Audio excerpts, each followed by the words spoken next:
Yeah, so they've been openly hostile to that for a while, and they'd rather people just use the Windows subsystem for Linux on Windows as opposed to dual booting into Linux. But I think like ultimately like what we get down to is like the thing you were saying, Rich, and I think was something that Russ, the thing that really It wasn't me. I didn't do it. Vindication for Bill. Yeah, he's not even here. I know. I'm marking. That's the intro, baby.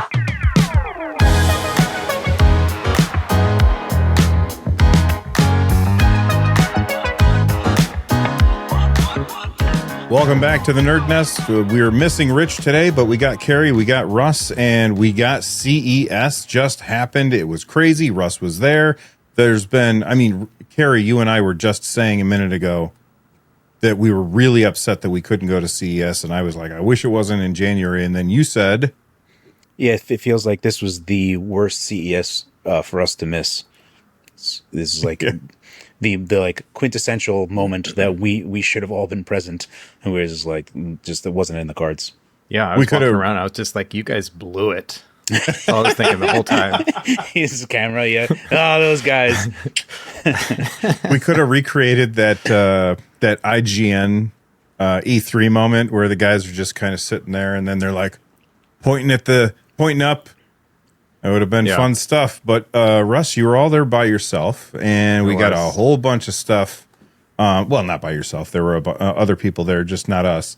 There was a bunch of stuff there. But like real quick, you said you met a bunch of cool people, and you wanted to like just chat about that a little bit.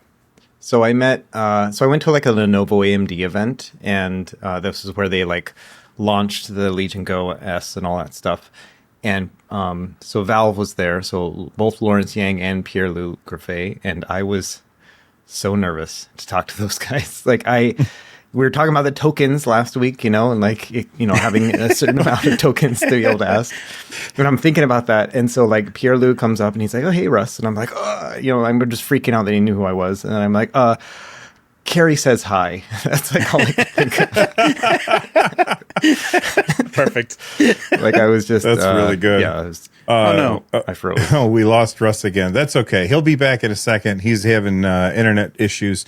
So, Carrie, if you were there in that moment, he says, have you met my friend Carrie? Hey, Russ. I just shut up. Sorry. Yeah, I just don't know why it froze like that. Sorry. Did you guys hear all that? No, we just saw Carrie says hi, and that was the last that we heard. That was about it, really. It was just like I was just, all that time and energy and whatever, just finally get in front of the man. And I there are things I wanted to ask him. I wanted to be like, hey, when you leave a non-Steam game out of the non-Steam tab in SteamOS, it never boots you back to like the selection being on the game. It selects the tab instead. So every time you have to press down to get back to the tab to pick your next game. And it's really annoying when you're doing emulation. So that's what I should have talked to him about. But no, I was just like, Carrie says hello. Not that you even ever said that. You never told me. Oh my God.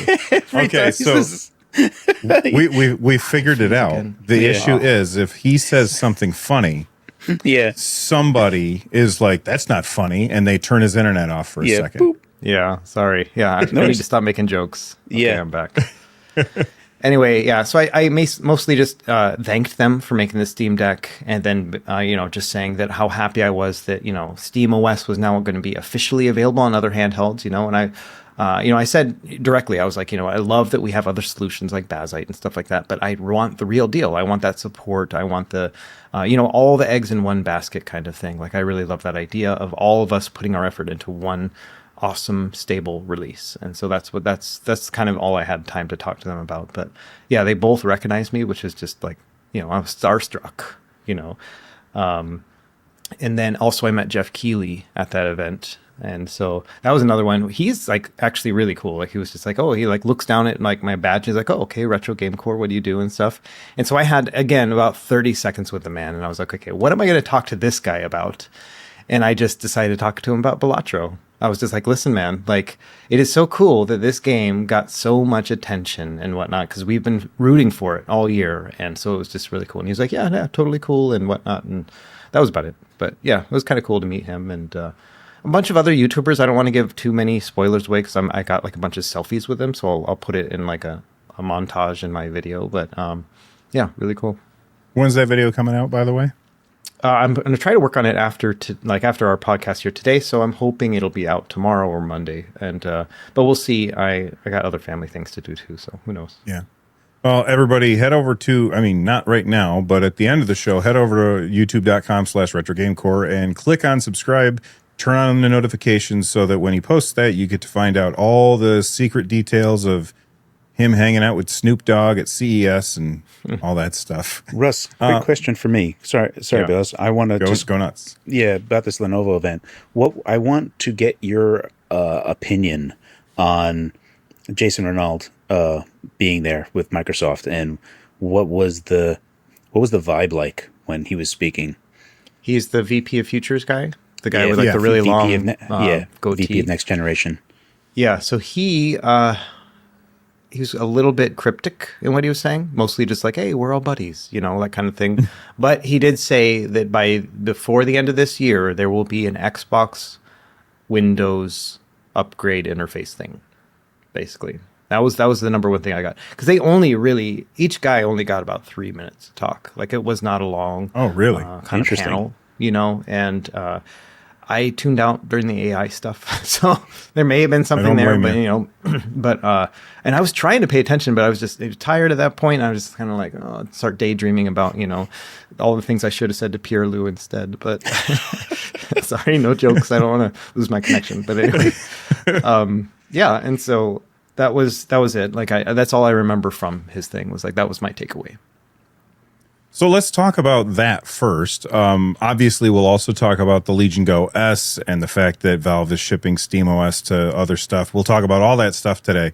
But let's start with what I think is probably the least talked about thing at CES, and that's that Microsoft is promising to fix their UI this year. That's a bold statement. I mean, Carrie did it in a cave with a box of scraps. And, you know, I think that at some point, Microsoft has to step it up. But in a year, they work real slow over there. They do. Yeah.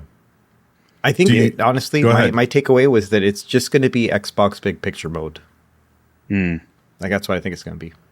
That's good enough for me. Yeah. I mean, so I feel like, you know, I really feel... So... How could you feel bad for a $3 trillion company, right? Like you're like, oh, poor Microsoft. They're always getting beat up. But it seems like these guys can't catch a break. And it's kind of like that Leonardo DiCaprio joke, right? Like he was like, you know, Leonardo DiCaprio, the young actor that's been in tons of great movies and has been with tons of young celebrities, gets an Oscar and finally catches a break. I mean, he didn't really have it bad to begin with. So it's along those same lines that I feel like I don't know what the hell they need to do to course correct, right size this ship. It feels like whatever they do is one step forward or even no steps forward and two steps back. And, you know, like the compact mode in an Xbox app was nothing, was just a giant nothing. Like they were like, oh, we made compact mode, which is, I don't know, that didn't even deserve an announcement. It could have just been, you know what I mean? It didn't, but then we, as people who are sick of the UI in Windows, because we would prefer to play, to not have to touch a mouse and keyboard in order to play the games, we saddled them with our expectations. This is something I feel like, and look, I'm not trying to defend Microsoft because their UI for on a touchscreen device or with a gamepad first centered UI is friggin' garbage, garbage on a stick. And I don't like saying bad things about people, but their UI is really, really bad. But every time we make assumptions about what's going to happen, and then those assumptions are not met, that is not the company's fault for not meeting those assumptions. That's kind of on us for like, wow, the Nintendo Switch 2 is going to have 8 screens and it's going to, you know, be as powerful as a 5090 and like, here's the Switch 2 with, you know, 8 nanometer chips from Samsung, and people are like, "Oh my god, what garbage?" Well, you haven't tried it yet. Relax. Right. I still think the Switch 2, even if it's the 8 nanometer chip, is still going to be great. I mean, it's funny because even for the Switch, as a side digression, I've like defended the Switch, especially with the Marico version that came out. They opted to just lower clocks on it, so it basically doubled battery life on that, and that is a next generation. Like, even if the performance didn't improve, if battery life doubled, that is a next generation machine. They effectively got the Switch Pro. They just didn't call it the Switch Pro. And I got a lot of pushback on that. A lot of people were just like, "Oh no, double battery life means nothing." I'm like, no, it's double battery life. That's huge. Going from like 2.5 hours to 5 hours is gigantic. And no one really wanted to accept that. So I'll defend the Switch up and down. And I think that the Switch 2 is going to be great. Like, if it's 2x better, great. That's fantastic. Yeah. I have no problem. I like, for what they do, how much they charge, how developers will target it. I think it's great. And I think a lot of people are very brutal on it because, they kind of cherry pick it, right? You have like Ark Survivors just looking awful on it, Harry Potter not looking good, Mortal Kombat 1. Yeah, all of these games just like really showcasing that you're pushing that system too far. But then you have things like Witcher 3, which look great. And Doom looks great on there. So it's like you do have examples of greatness on there as well. So I don't know. I think that for what it does, for how little power it uses, it punches well above its weight class. Yeah. But for like Microsoft, what do we want from them?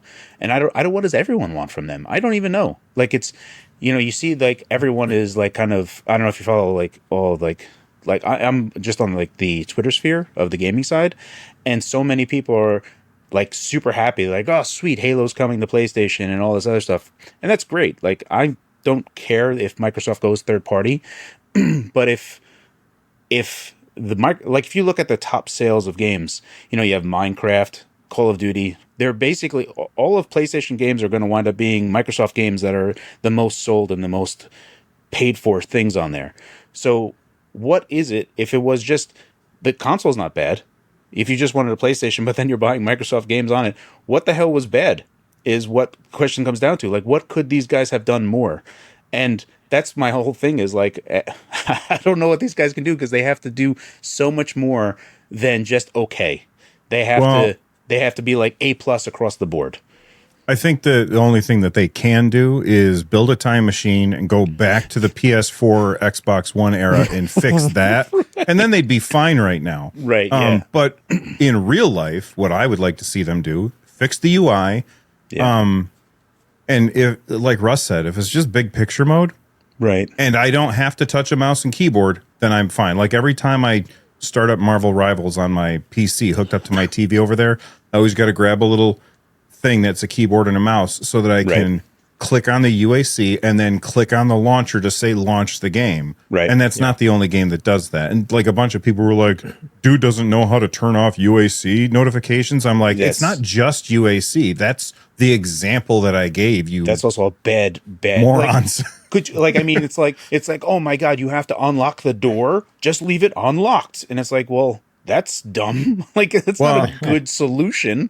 I think that they were saying turn off UAC notifications, right, so that you don't see them. Everything that you do, that you start stripping away all the security layers of Windows, right, is not a net positive, right? Like, it's just to make your life easier with playing it. And it's like, well, then I'm just going to use it for gaming. And it's like, well, if your machine becomes compromised and then it does east-west traffic and starts compromising the rest of your crap, you got a problem on your hands. Like, there's things to think about outside of just, well, it's just for games. So there's a lot to unpack there, and that's why I never disabled UAC on my video. I always like, no, this has to remain on. Security has to remain on. It needs to be default, and we can't rely on Steam and other stuff. We can just have these base packages, and you can go wherever you want. And I still use it today. How dare you do things the right way?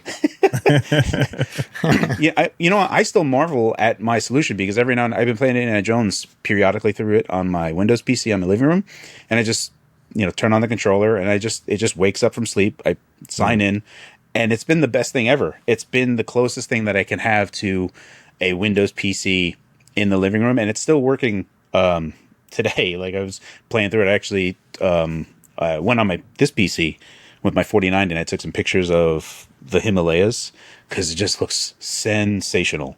That's awesome. Weird aggression, Well, but if Microsoft doesn't meet our expectations, number one, it's our fault for having good overly hyped expectations. But get your memes ready.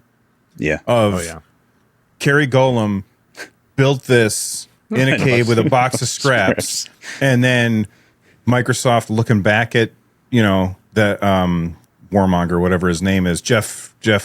What's his name? Jeff. Jason Ronald. No, it's the guy from the Iron Man movie. Jeff. The guy looking back at him, and he says, "Well, I'm not Kerry Golem." yeah. I know who you're talking about. The guy who played Bridges, Jeff Bridges. Yeah, there you go. Yeah. So the thing is about Microsoft is they, you're asking like, what do they need to do and to win and all that kind of stuff. I think they have to win hearts and minds. That's where they're at, right? Yeah. It's not about like the hardware and software and stuff. It's about just the attitude of everyone. It's really hard to come back from the bad will that they kind of, initially sowed like back in the day. Right. So if it does go to just a big picture mode, I think that'd be great. What I would want to see is another step on top of that is that Steam and Epic Game Store and stuff integration, where it just scrubs and then pulls all those games as well. And then, maybe an easy way to jump into Steam if you need to buy a new game or something like that. I don't know if they'll go that route. They'll probably really want to push you to buy games off the Microsoft Store, but I would prefer, just to be able to have an all-in-one solution within my Windows machine that has all my games on it. Yeah, that would be critical. If you could that is a big one. And I think that would go a long way to having people say, oh, you know what, I'll use Windows in my living room. If they can combat all the other stuff, that would be ideal. Yeah. And that situation comes down to who makes the decision. If the decisions are made by the guys in charge of spreadsheets, right, then we're screwed. And if the decision is made by people who actually play games and they want to just use a Windows device to play those games, then we'll probably be fine, because they'll be like, oh, well, I mean, of course we would want to be able to access our Steam libraries because there's a bunch of games on there. Right. But the spreadsheeters are going to be like, nope, we can't promote some other store. Right. What are you going to say, Russ? I was exactly going to say that. It's basically like a spreadsheeter will look at it and be like, well, you are going to lose, 30% of your user base, but you will have a 5% increase in Xbox sales net, right? And so they're like, that's going to be worth it, even though it is painful. And a lot of people, think like that, where they're like, oh, we got to raise our prices. We're going to lose this many customers, but the increased prices will compensate. So we'll make more profit, and that's not the way to think about it. It's like, how do we make people love us? And that's the thing we do, Right. Yeah. The social capital, is often never included in these forecasts. And, you look at that, and that has paid dividends for everyone else. Look at Valve. That has paid huge dividends for them. You always see those memes of like Gabe Newell just sitting back and he's like, does nothing, wins. It's just like well, that's because they're a privately owned company and they don't have shareholders barking down their necks. Barking down their necks? I'm sticking with it, sure. Barking down their necks saying, you got to give me a return on my investment. Because shareholders, they're like, I want to buy today and sell tomorrow and make a bunch of money. And that doesn't exist with Valve because they're privately traded, or they're a privately owned company. So they can just be like, we understand that this is going to lose us money now, but we'll get more money later. Right. Yeah. All right. Moving on to the Legion Go S. First off, Russ, did you get your hands on it? Yeah, all three. So the Legion 2, the Legion Go 2, and then the 2S models. Yep, all three of them. Which one are you most excited about right now? The two is interesting. Basically, because you think about it as a tablet that has connected controls, right? The connected controls feel like they're ready, and the tablet does not. So it's like all over the place. And so that one felt pretty good, but actually using it and whatnot, we're not really sure. The chip that's in that one, it's just all over the place. So that one was, and they also said it's a prototype. We have no idea when it's coming out, that kind of stuff. Mm-hmm.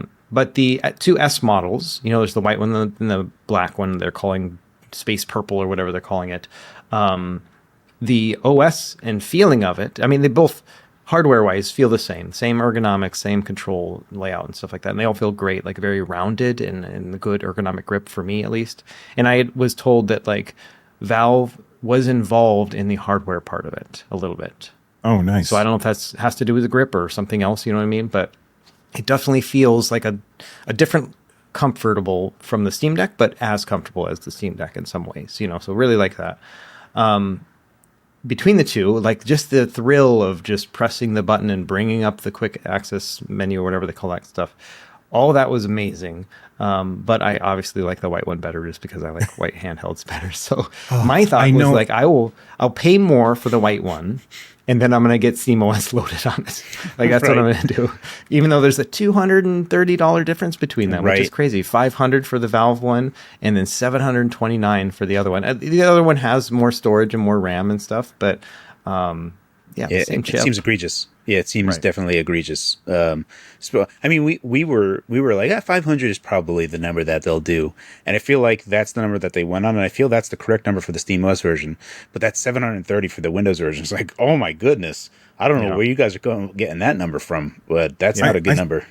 I saw a bunch of people saying, "Oh, it's because you have to pay for a Windows license," but you don't have to pay for Windows licenses on devices with a certain screen size, right? With Microsoft, there was like that stipulation that if it was under 10 inches, that there was some consideration. But this is the Windows 8 days, and I don't know what they are today. But yeah, there was a strong push during the tablet days to really incentivize, and that's when Intel, was going real heavy on Intel Atom in every direction. They were going hardcore on mobile. Their cellular was going hardcore. They were pumping on all cylinders. They were adding to the Linux kernel for Intel Atom like nuts. So they were banging on all cylinders across all layers. Apple wound up buying their cellular division for like $1 billion, and then Intel kept their Wi-Fi and Bluetooth. But Apple now owns that whole cellular stack that Intel developed. So it was like the mobile years, right? Like 2010 to 2020 was the mobile generation, and even NVIDIA tried their hardest to get in there. They bought a company that did software-defined radios, so you could do software-defined cellular, and that's what they were trying to bank on, and no one bought anything. You never had an NVIDIA phone, but they tried as they might. They never got any traction. So there was like all that time that had that, but for now, I don't know. Maybe it's whatever, $20 or whatever. Some fee might be already attached there. I just couldn't tell you for sure. It's certainly not $230. No, it's not. No. Yeah. I did see some speculation that some people were speculating that maybe Valve was giving Lenovo companies, Lenovo, thank you. I couldn't think of the name. A cut of their game sales. Right. Like in order to, like, that makes a lot of sense in order to broaden that market. Yeah, they could totally do that. And I think that's a great way if they could, like, understand, like, oh, this device bought stuff on SteamOS, our official SteamOS. We know that, so we're going to relay that data to Lenovo. And then, like, I think that's a fantastic way for Valve to go about it, because then that's just like, that's like having your cake and eating it too for Valve, because they literally didn't do any of the R&D. They're doing none of the support. They didn't make the hardware, and they're just like, yeah, have some percentage of our game sales. That is like a super win, and I would hope that they do that. But I have no idea if that is the case. But yeah, I'm still interested in the Steam, the Legion Go Z2 Go version of it. The Legion Go. Wait, the Legion Go S. They're both called S. Yeah. Right, Legion Go S. Yeah. I just call it the Z2 Go chip because that 4-core Z1E. So, actually, it's a Z2 Go is the 4-core 6800U, so it's not even the 7840U that's in the Z1E. It's the previous gen, but there's no difference between RDNA 2 and RDNA 3 effectively for mobile, so it doesn't matter. I'm still very interested in looking at how that scales. Yeah, I can't wait to get hands on with it. Russ, with the controls, how'd they feel in like when you were using them? Good. It's got a Sega Saturn disc D-pad on it, and it's nice and bouncy. It feels good. front firing speakers. You know, Nice. the last Lenovo Legion Go was top firing, so that was great. And then the face buttons feel standard, like just kind of Steam Decky, you know, and just kind of that kind of glossy feel. The analog sticks were good, a little bit loose, you know, kind of like the MSI Claw, where it's like not a lot of resistance, but I personally like that, so no problem with that. Shoulders and triggers were fine. I don't remember anything specifically about them, like good or bad. They have the trigger stop. Good. Yeah, so that is one thing I remember now. So they had the trigger stop thing where you can flip that, and so you make it not quite a hair trigger, but like, you know, something like that. It doesn't feel very good when you flick that on. Like when you do the hair trigger thing, it feels a little mushy, you know, as opposed to like tactile, like like I would like it to be like a switch, right. trigger, right? And it doesn't feel like that. It's more like a mush that is also like you just don't have to push down as far. And so hopefully that's something they're still kind of fleshing out. But that was the one. And again, it was really hard because you're like at a booth and there's just like you're getting jostled by everyone who's trying to get their footage and whatnot, and you have no idea how many hands have already been on it. Like, to give you an idea, that AMD thing was like the third-ish day of CES if you count the media days and whatnot. By the time those guys were up there and talking the panel, you could just tell they were sick of talking about it already at their panel that was supposed to be for it, because they've been talking about it so much already. So how many people have gotten their hands on it already? Like the journalists and everyone else, you know, putting it through its paces. And so, yeah, I don't know if it was wear and tear and just a prototype, you know, all those kind of things. But that was the one thing where I was like, oh, yeah, that doesn't feel great. We'll have to see how it is retail. That was about it. All right. What about the trackpad? Because it's got like that little tiny itty bitty trackpad. Did you? Yeah. I mean, I know that it doesn't work in Steam or in Right. SteamOS because they said that they're still working on that. But how did it feel in Windows? To be honest, I didn't get a lot of time with the white model, and so I didn't even use it on the white model. And of course, on the AMD one, or not the AMD, but on the SteamOS one, I didn't even try it. Like, what am I going to do with a mouse nub, you know?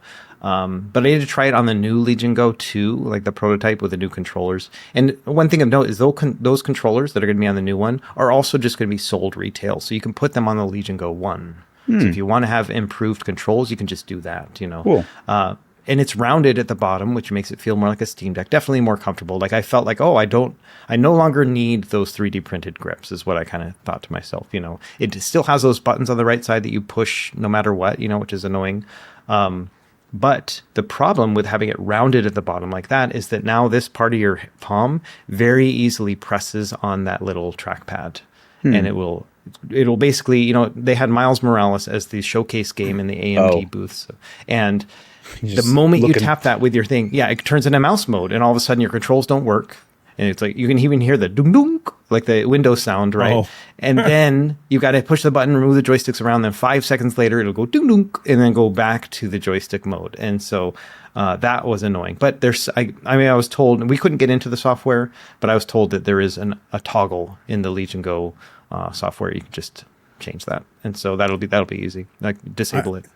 I don't want there to be a toggle. I want it to have capacitive thumbsticks, so that it knows when I'm touching the thumbstick, and then deactivate if I'm touching the thumbstick, automatically turn off the touchpad. And if I'm if I'm not touching the thumbstick, then the touchpad's available. Yeah, that's a good point. Yeah, they do have a lot of different things where, you know, you have palm rejection, where it could it's like this big glob is like on the surface of it, and it's like, whoa, there's too much input, disable. So there is some method, and even like when you get close to it, but I guess it depends on what type of trackpad that they're using. In my experience in Windows, that's always bad. Every Windows laptop I've ever used, the freaking trackpad is garbage and constantly gets little inputs. When on my Mac, when I'm typing something, the trackpad's it just doesn't do anything. And I don't know what they figured out over at Apple, but Windows needs to figure that out, because the palm rejection on those things is terrible. So Apple has had that solved for like over a decade, right? Yeah. And it seems like it's always been one step forward, 2 steps back. You know what the funny thing is about it is that whenever you have other companies going into it, it's like the same problem that Ford has when they talk about their software. I don't know if you've been following anything like cars or anything. Ford CEO was like, man, we really got to do more things like how Tesla does their software. He's like, because whenever I have like air conditioning and heat, I have to contact Bosch, and because Bosch does the software for that. And then if I have the stock, which does, the turn signal, I have to contact this company. He's like, there's 80 different companies that they have to talk to that handle software for each component. So they can't have this cohesive thing. It's all different stuff. And a lot of times these laptop companies, the trackpad is handled by Synaptics, and Synaptics is like, we do it this way, and it's garbage. It's no good.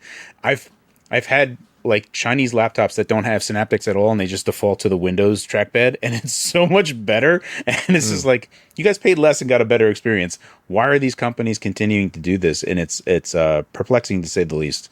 Whenever that's the case, I always blame Synaptics in those times. Yeah. All right, so we've got the Legion Go S for $500. I think that when we talked about the price, we said they should price it at $500, but we all expected them to price it higher. So clearly, Lenovo listened to the show and they said, "All right, we're going to do that for them." Yeah. All right. Did they say a price on the big one? No. Oh no, there's no price on that. No release date, and that's running the Z2 Extreme. Right, yeah. So it's the HX3070 model plus that OLED panel.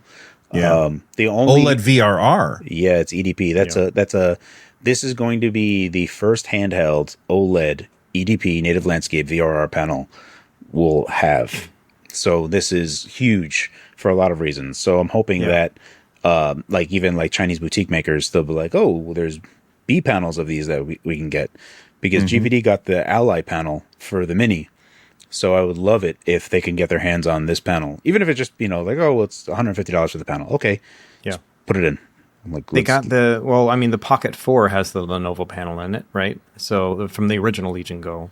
Oh, nice. It's saying 8.8 inches, 144 hertz, so right. I think so I think there's already some sort of thing that possibility, at least between those two.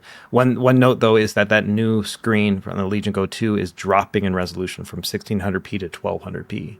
So it'll be a lower resolution, which I think is good, for gaming. Right. Although I kind of liked the 1600p because of integer scaling. It worked really well with the 800p. Yeah, so we're going to lose that. But otherwise, I'm happy with the upgrade. Interesting. So it's 1600p native, but they dropped it down to 1200p as it runs? No. The new panel is 1200p. Is what I'm saying. The old one was 1600p. Right. Yeah, yes. so they've dropped down the resolution. Everything else is a spec upgrade except for that. I was going to say, okay. All right. Yeah. So that makes, no, I'm totally on it. I'm totally in line with you, especially with doing 800p and doing hacking and integer scaling. That was always the way. Yeah. Well, now you can't. But they also said one other great thing. Right. Correct. Because it's native landscape, they no longer have to do their own drivers, that they can actually just use AMD drivers. So no longer do we have to wait for their drivers, because the panel apparently is like something about it, whatever. They just basically said that we will be able to have day one updates is what I had heard. So, yeah. I wonder, is Z2E just going to be native, as a part of the Radeon driver group type of install? Yeah, good point. Yeah, that would be interesting. That would be great, because then that would solve a big problem. Just bear in mind, though, before anyone starts quoting...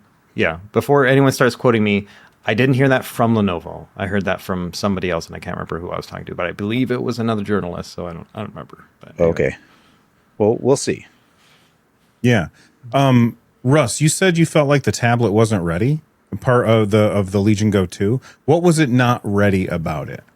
Well, it was running like 10 frames per second. So that's probably the big thing.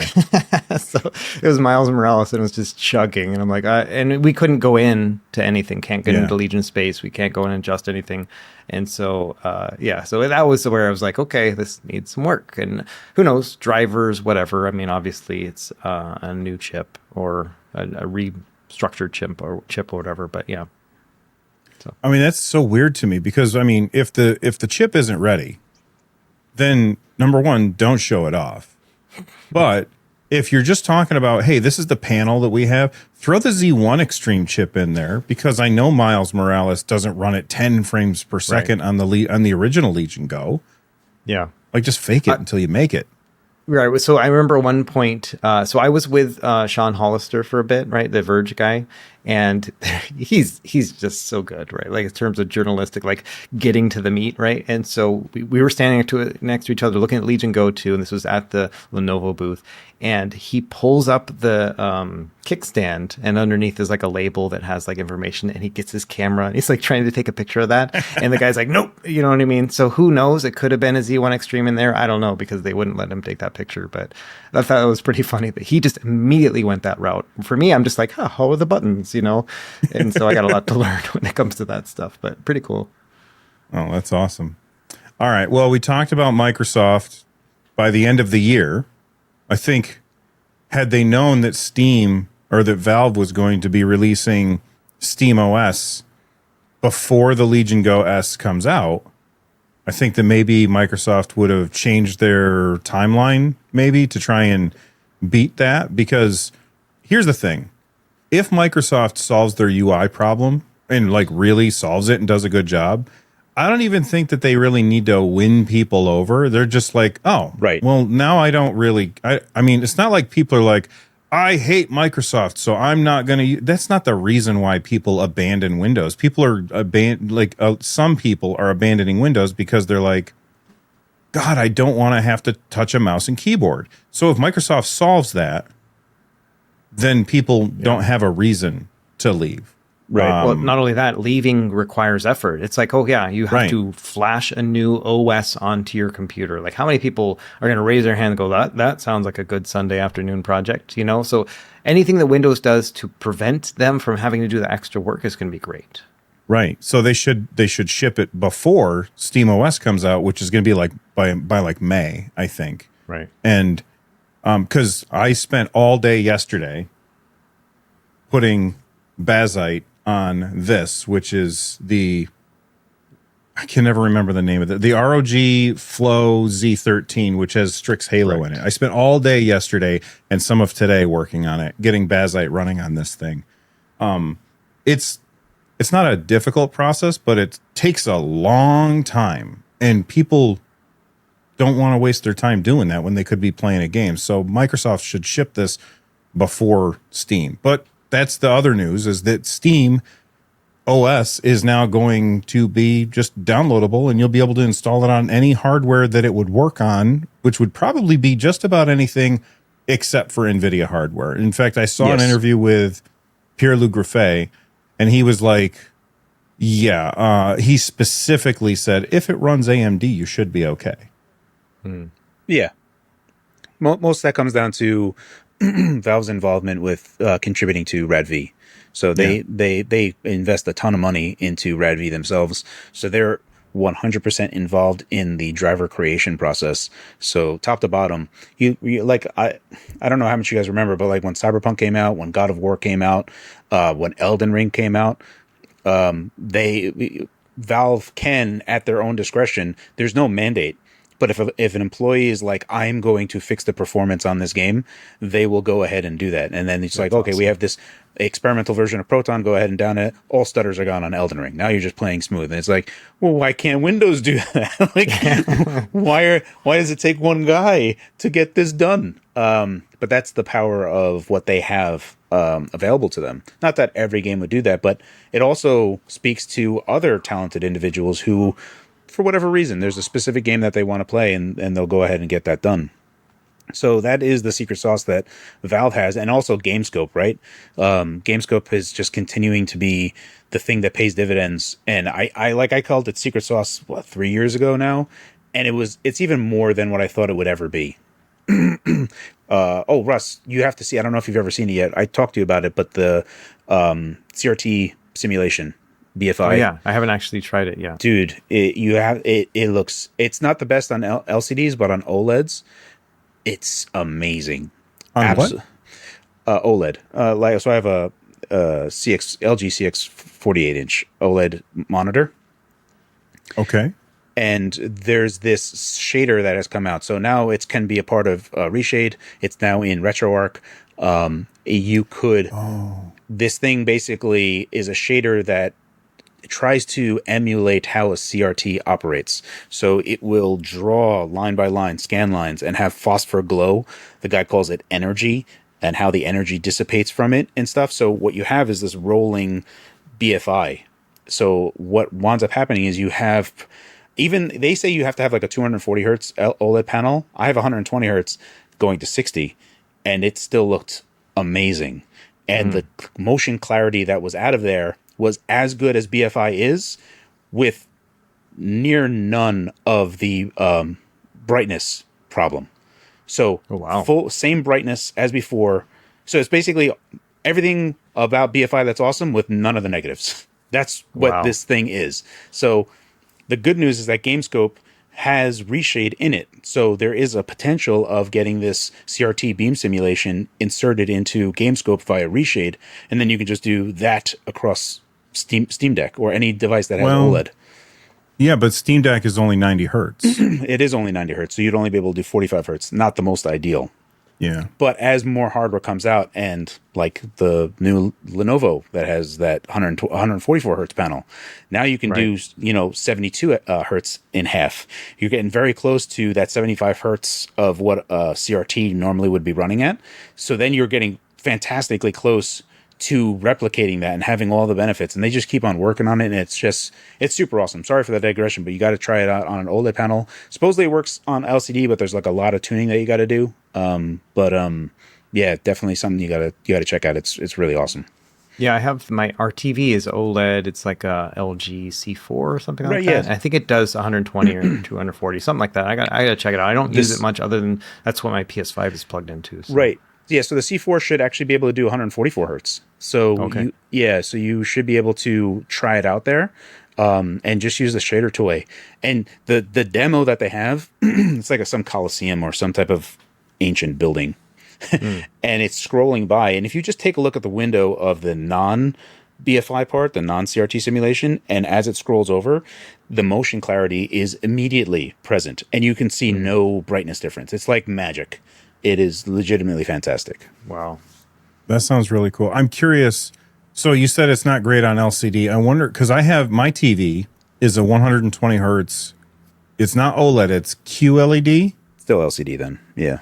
Yeah, but it'll still it looks fantastic all the time. So the problem that this guy says that with LCDs, and that you really need a super high refresh rate on LCDs to compensate, is that forcing those pixels in and out in that rolling stutter, you get this inverse polarity issue, which effectively makes it look like you just destroyed your panel. You basically you have like what looks like burn-in of that image. It can go away if you just like flash, just shine a bunch of different colors on it. Eventually those pixels will like unstuck themselves. Okay, don't try it, people. Yeah, on LCD it's brutal, but on OLEDs they don't have that issue. So it's fantastic for OLEDs pretty much exclusively at the moment. But yeah, you have to see it to believe it. I tried taking a picture and people are like, what's the point of this? I'm like, it's like kind of like, you know what I mean? It's like doing like, I don't know, trying to do like 7.1 surround sound through a YouTube video. It's like, this sounds amazing. It's like, I don't hear anything. Like, well, of course you don't. I can't translate this to you. Yeah. Right.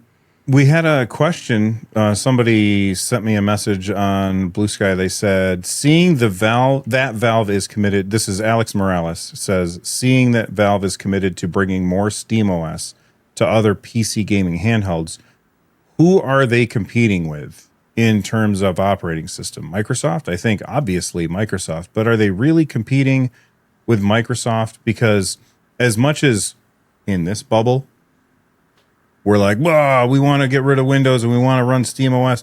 Most people could not tell you what SteamOS is. Most people are like, what are you talking about? I just turn on a computer. Yeah, so the one thing that I think that is going to start changing people's minds is whatever's going on in Microsoft. I know that Satya started this whole security first initiative where security is now a huge part, because they got like two things of bad news last year. There was the CrowdStrike thing, and then something else happened where they were just having problems with security. And Satya was like, okay, security first. If you take a look at someone posted Microsoft's own internal metrics of what is acceptable. It's like 500 milliseconds in terms of interactivity is okay. And that's awful. Like, could you imagine you click on something and a half a second later something happens? To Microsoft, as a part of their guidelines, if that is the case, they give it the green light. They say good stuff. Good, it's good enough. That's what people know. Well done. Yeah, if 500 milliseconds is truly horrendous.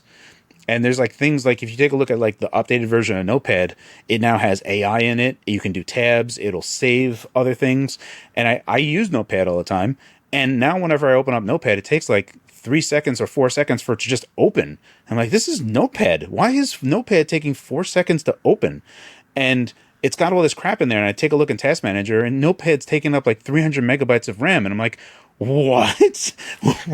What are you doing right now? Like they've I don't know, they've missed the plot somewhere along the lines where they just have so much. It's the same thing with like what NVIDIA is doing, and you would think that we would just get better, and it's like, well, we can hallucinate 4 frames now. So now game devs are like, sweet, I can run this game at 15 FPS now. I don't have to worry about it because the graphics card's gonna make things better for me to make it run at 60 FPS. And you would think that it would not be the other way, but that's the case. Is as we push more hardware, these developers are just like, just get new hardware. That'll solve your problem. And I feel like this is going to like culminate into a point where my work laptop is the most atrocious thing ever.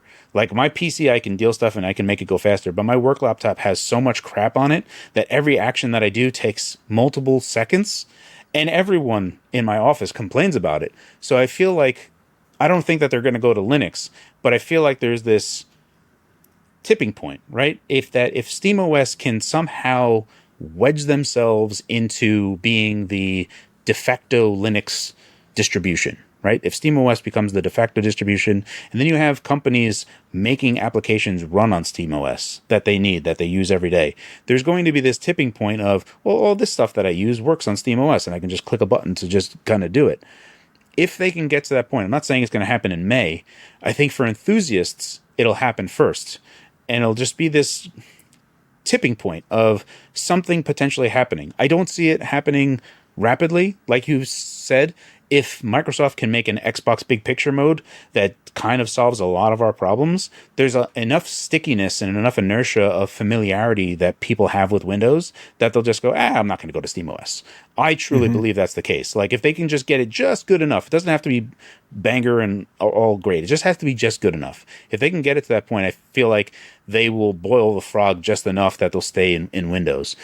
But there's also the looming threat that all this crap that they're doing is they're just losing sight of what it was. Even like old PCs, dude, like Notepad opens up in a split second on a Windows 3.1 machine, right? Like they're somewhere along the lines, things have been lost. And I feel like you're talking about AI and Copilot and that stupid freaking. There's just a bunch.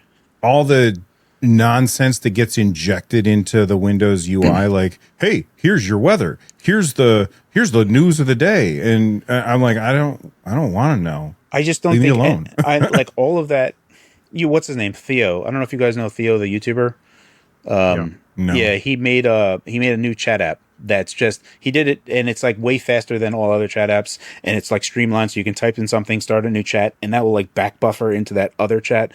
He's like killing in performance wise, like against ChatGPT, interface wise, user interface wise, it's way quicker and faster. It just feels fluid compared to these other ones. And it's like, this is just like one dude who's just messing around, and he's just destroying these $1 trillion companies because, what's going on there. And it's crazy. He's the same guy who did the like YouTube comment spam thing. Is that the same guy? Perhaps, I don't know. I thought that was Ludwig, right? No, it was like Theo Joe or something like that. Maybe it's okay. I have no idea. It's all good. Yeah, it was basically it was a piece of software that you would run that would find a bunch of AI or like spam comments and delete them for you. Right. I used to have to run it twice a day back when it was really bad. And it was basically doing YouTube's job for them. Yeah, going back to like the whole like Windows and the SteamOS thing, I think there is going to be a tipping point. Like Mac OS, I feel like kind of hit that at some point where people just kind of associate Macs with that operating system, and maybe sometimes they don't think that it is a different operating system. It's just the operating system on Macs. You know what I mean? And people just kind of get used to that in the public persona. I'm not talking about tech people, you know. And I can see SteamOS potentially being this thing. It's like, oh, that's the handheld OS. You get a handheld, okay, that's that the makes OS. sense. You know what I mean? And where everything just kind of makes sense. And yeah, I don't know. I would love to see that just come more and more often. Even like you start up your device and it's like, okay, what OS would you like? Windows, SteamOS, both, you know, like that would be super cool. I don't see that happening in a million years. Like, Right. Valve hasn't even gotten dual booting to work on the OLED Steam Deck yet. And I think somebody had, I remember reading somewhere that somebody had said that what a bunch of, sorry, my brain stopped working there. I remember somebody had said that Microsoft doesn't want like you to dual boot stuff. Like they tell OEMs you're not allowed to ship dual boot whatever or something. They're also aggressive against it just generally. Microsoft will like, no, our bootloader. Oh, you have Grub on there? Let's go ahead and remove that. We're going to put our bootloader in there. And they'll just do stuff like that. They're pretty hostile against. They got rid of Jeff Grubb? Yes, they did. Oh, okay. Got rid of him. Poor guy. Yeah. So they've been openly hostile to that for a while, and they'd rather people just use the Windows subsystem for Linux on Windows as opposed to dual booting into Linux. But I think like ultimately like what we get down to is like the thing you were saying, Rich, and I think was something that Russ, the thing that really It wasn't me. I didn't do it. Vindication for Bill. Yeah, he's not even here. I know. I'm marking that's the intro, baby. The when we get down to it is that a lot of people would love it if there was Game Pass on Steam Deck, but that's not going to happen. And a lot of people would like it for like Epic Game Store to just like, oh, I have all these free games. Wish I could just easily do that. There's no easy real mechanism. There's a bunch of crap that you have to do to like get that. And even just to have it present in game mode of Steam Deck is another thing, right?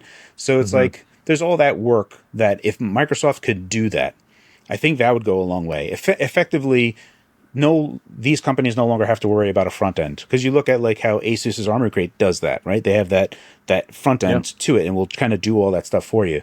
If Microsoft could just do that, and all these companies, like what MSI did with how they integrate into Game Bar, I think that's really cool. So it's like Microsoft should just make a mandate, say, look, all of you guys that are making handhelds, Asus, MSI, whoever, Lenovo, if you press this quick access menu, it actually opens up Game Bar with your stuff. And technically, you just have a plugin that someone gets from the Windows Store. So, right, like a widget. Exactly. So I could see that be this overarching idea. And then that's actually cool, because then like you have companies like INEO and GPD that is like, oh, we'll just make a plugin then. We'll make a plugin as a widget, and that'll be your thing. So I like that idea a whole bunch, because that's like a nice holistic solution. And then if they could just have Microsoft make a front end for it, I think that's a huge winner. I just don't know what they're going to do. And I feel like at the very least, if they can just support PC side of stuff, that would be a big thing. But that whole push of this is an Xbox, right? What does that mean? Especially for people that have bought Xbox games on Xbox. Can those Xbox games be played? Like, they have Play Anywhere, but not every title supports Play Anywhere. Now, I think that's on a publisher by publisher basis, though. It is. Yeah. So at some point they need to like just be like, hey, look, all these things that they purchased, they're playable on PC now. So everything that you owned on Xbox, because this is an Xbox, whatever you bought there works here. And then all of a sudden, a lot of things make more sense. It's like, oh, well, I can get this discount on the Microsoft Store, and that works on an actual Xbox, but it also works on my PC. And if they can also translate that to xCloud as well, as long as you have a Game Pass subscription to do the streaming part, then it's like, okay, now I just bought a game that works on all of these things because this is an Xbox. If they can get to that point, then fine. Okay, that makes a lot more sense, and that becomes seamless. But at the point, it's this big, just disjointed mess, and I don't know, man. Going back to the widget or plugin thing, if they open that up and let other people make it too, then you could integrate, like make a plugin for Handheld Companion or the AMD tuning utility, like all those little things that we all have to install, the VIGES bus or whatever that thing is, like all those things. If you integrate those into widgets, then you can kind of customize it. And then all of a sudden there's competition, like, well, which one has the best widget for these handhelds, I'd love to see something like that, or like a single place where a source that you can pull pull them from. Really cool. That's the kind of thing that I think Apple could pull off, because they have zero issues telling developers, this is the way we're doing it now, and if you don't like it, too bad. And sometimes the operating system, whoever's in charge of the operating system, needs to do that to force developers to do the right thing, to make it better. Yeah. You look at when Apple switched from, what was it before they were on Intel? They were on IBM PowerPC. PowerPC. Yeah, that when they switched from PowerPC, they just said, hey, developers, we're going to do Rosetta, and you're going to update your stuff or it's not going to work after a certain amount of time. And then they did the same thing when they switched to the M chips. And the developers were like, no, all right, I guess we got to do it. And it worked. Yeah. And I think of all the places to do this, I was going to say, of all the places to do this, it's that Xbox, integration, the big picture mode or whatever. It's like a sandbox. Let us play around in that sandbox. It's not going to mess up people doing the Windows thing with all those random apps and all this stuff that they're always worried about compatibility. Give us a sandbox that we can play with. And what Carrie was saying with the buy anywhere or play anywhere. Right. I mean, could you imagine, think about that for a second, because Apple's silicon now is absolutely fantastic. It scales all over the place, really great low power, really great high power. If they made a handheld, and then they have Apple TV boxes as well, so if you bought a game once on iOS and it worked on their Apple TV boxes, I think Apple could make a strong push into gaming if they just tried. If they just was like, we're going to do this. They won't ever try. They'll go just far enough to say, hey, here's a game developer that and they're going to bring this 6-year-old game to our platform. And everybody's like, is Apple really getting into gaming now? And no, they're not, because they just always about face and walk away. They take 9 steps toward the right answer, and then they take 30 steps away. I think that's the only thing Nintendo would genuinely fear is if Apple really got into gaming, because they don't care about Microsoft and Sony. They're like, yeah, whatever, you guys do whatever you're gonna do. But if Apple got into gaming, they were like, oh no, they're getting serious. I think that's the one thing that they would Nintendo made games for iOS. I think that says. Right. Even mobile, right? Android. They just missed the boat on mobile, and they're like, this is too big and we can't afford to miss it. They never felt that need for anything else. They never felt that need for PC. They never felt that need for anything else but mobile. And I think that's the only thing that they would truly fear. But I guess they have nothing to fear because Apple would never do it. So, well, there's a segue just sitting right there, so I got to use it because Russ got hands-on with the Nintendo Switch 2. Not really, sort of. Russ, talk about this. So if you've been following any sort of news and Twitter and whatnot, Genkii has been in hot water over the past few days, right? So they posted something and was like, hey, we've got all these accessories coming for the Switch 2. We got our hands on it and all this stuff. So Genkii, full disclosure, they email me all the time. Their guy, whatever, he's got my email address. I mean, he personally sends me emails, and I've never once responded to him. But that night, when I saw that stuff come up, I wrote to him and I said, all right, you got me. Which booth are you at? Basically. So I went and I found them, and they were they were actually at the Indiegogo booth. They just had a little table there, and they were showing off all their new stuff. But as soon as I walked up, some other guy was like, that's Russ. And so it was actually really, it was my one celebrity moment where they came up and that's Russ from Retro Game Core. And there was there's this other guy in front of us who, this French guy who was already there, and he was waiting to talk to them. And the guy goes to the French guy, pushed him out of the way. Yeah, he goes to the French guy. He goes, hey, Russ is here now. Can I go talk to him first? And I go, no. I go, you talk to that guy who's been waiting first, Did we freeze again? We froze again. No. Just for a second. Keep going. Oh, okay. Anyway, so that guy went first or whatever. He's the one that took all the pictures that blew up the internet and got Nintendo involved and all that stuff. It's his stuff, which is so funny, right? So I went after that, and they basically just pulled us behind the curtain. And a lot of these guys have back rooms and stuff. I've got a really funny story about MSI if you guys want to hear it about the NVIDIA GPUs. Anyway, so they took me to this back room, and they basically just had a 3D printed Switch 2, like the one that Bill has, I don't know how much I can say about any of this stuff, but I didn't sign anything. I will say that the guy pulled out his phone. He's like, here's what we got. And I couldn't take pictures of that stuff, but I saw I don't know, some Chinese factory worker picture kind of thing, right? But it was Switch 2, and it looks like the one that Bill has. I saw the dock, which is like really thick. I think there's a big fan on there or something going on, you know. And the other thing is that like there's more to it. There's more to the Switch 2 than I think we're all thinking. We're like, oh yeah, it's going to be like a PS4 or whatever people keep saying, well, more power, whatever. There's a gimmick there, and we just haven't figured it out. But something to do with like a camera or motion, or there's something going on with it. And I don't know what it is. They don't know what it is. But that was like my big takeaway there. It was like, okay, there's more than meets the eye here. You know, hardware wise, it does look like the old one, but there's something else going on that no one knows about. And so that actually made me more excited about the Switch 2 than any of the other stuff I've seen, you know, just because who knows, maybe it'll be a gimmick that is exciting and fun, you know, and yeah, that was basically my experience. And then I still have all that footage. I don't know if I'm going to put it in my CES one, but it was just basically me playing around with a 3D printed one. Feels good. You know, it's got all the same kind of ergonomics. This one actually snapped, like, so that things came off and the Joy-Cons came off and you could snap them together. And they had, you mean you could take the two Joy-Cons off and they snap? Oh, I never even tried that. I mean, it's making not video great, now. Right? But yeah, mine were magnetic and kind of a good firm snap, you know. And again, it was all 3D printed modeling and stuff like that, so nothing real.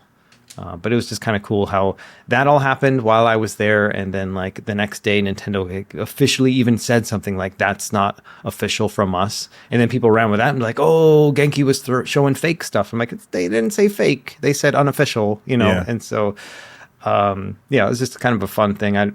I'm not a guy who likes to speculate about upcoming things like hardware wise. I'd rather just wait and see the reveal, you know? So I'm not a big leaks guy, but it was just kind of fun to be part of that zeitgeist for just a day. So neat. Do you think, so it was Genkii the ones that showed off the mouse sensor? And I'm using air quotes for audio listeners. I don't remember talking about that with them. Okay. Like a little nub or something like that. I'm getting them all mixed up at this point. Well, so I saw a thing where it looked like it had a typical mouse sensor inside one of these containers. And then there were like little mouse feet. And then I saw somebody do a mock-up where it was kind of like... no, that wasn't them.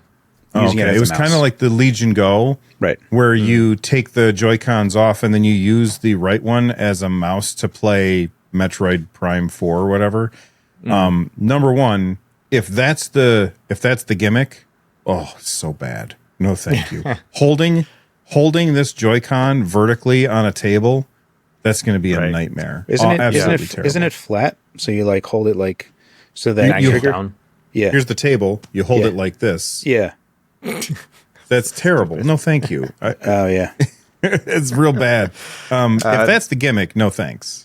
Yeah, they did say that, like, at least as far as the design looked, it looked like, you know, the two magnets that they're going to use to snap are also the shoulder buttons or trigger buttons or whatever. And so that was kind of interesting that you'll have metal buttons because they'll be magnetic.